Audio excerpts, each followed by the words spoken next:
ইসরায়েলের সকল পণ্য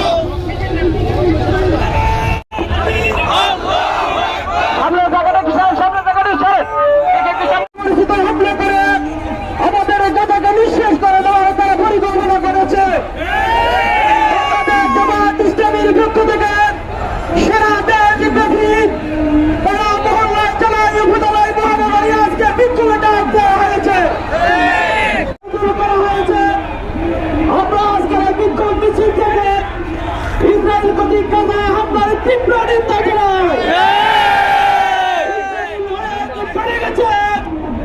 তারা বিকারির পাশে ফিলিস্তিনে এসে আজকে ফিলিস্তিনের পাশে তারা ফিলিস্তিন থেকে তাড়িয়ে দিয়ে একটি সন্ত্রাসী রাষ্ট্র হিসেবে সারা পৃথিবীতে তারা পরিচিতি লাভ করেছে। সম্মানিত উপস্থিতি, বিক্ষোভ পূর্ব মিছিলে এই পর্যায়ে আপনাদের সামনে নিয়ে খেলা করছে। ইহুদিরা মানুষের উপরে অমানুষের রূপান্তর হয়েছে। আমরা বাংলাদেশের সকল মুসলিম উম্মত সকল মুসলমানদের পক্ষ থেকে বলতে চাই, যারা মুসলমানদের রক্ত নিয়ে ইহুদি খেলা করে তাদের বিদায় হবে। তারা ইহুদিবাদ বিপদ যাবে। এদেশের মানুষ জাতিসংঘ সহ সকল মানবাধিকারকে মানবাধিকার সংস্থাকে আমরা বলতে চাই, যদি এই হত্যাকাণ্ড বন্ধ না হয় তাহলে বাংলাদেশ থেকে তার বিপদ শুরু হবে। আমরা গ্রামে গঞ্জে বাল পড়ায় মহল্লায় যেখানে ইহুদিবাদের আস্তানা আছে, যেখানে বিভিন্ন প্রতিষ্ঠান আছে, তাদেরকে আমরা ধ্বংস করে দেব, তাদেরকে আমরা গুড়িয়ে দেব। সবাইকে ঐক্যবদ্ধ আন্দোলনের মধ্য দিয়ে ইহুদিবাদের পতনের জন্য সর্বাত্মক আন্দোলনের ঘোষণা করছি। আসসালামু আলাইকুম ওয়া রাহমাতুল্লাহি ওয়া বারাকাতুহু। নিয়ে হুড়ি খেলা শুরু করেছে।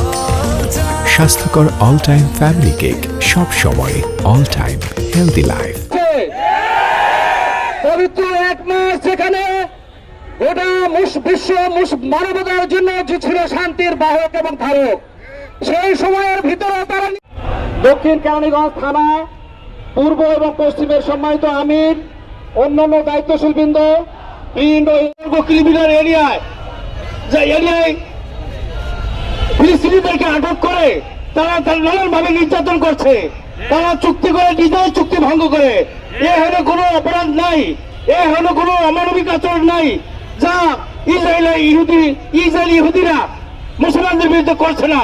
সারা দেশের মুসলমানদেরকে আমরা এই বিষয়ে উদাত্ত আহ্বান জানাচ্ছি, আসুন আমরা সকলেই মিলে এই ইসরায়েলের বিরুদ্ধে গর্জে উঠি এবং ফিলিস্তিনি মুসলমানদের পক্ষে আমরা দাঁড়াই। আসসালামু আলাইকুম ওয়া রাহমাতুল্লাহি ওয়া বারাকাতুহু। ইহুদিদের এই বারবার হামলা বন্ধ করার ব্যবস্থা করুন। যদি তারা করেন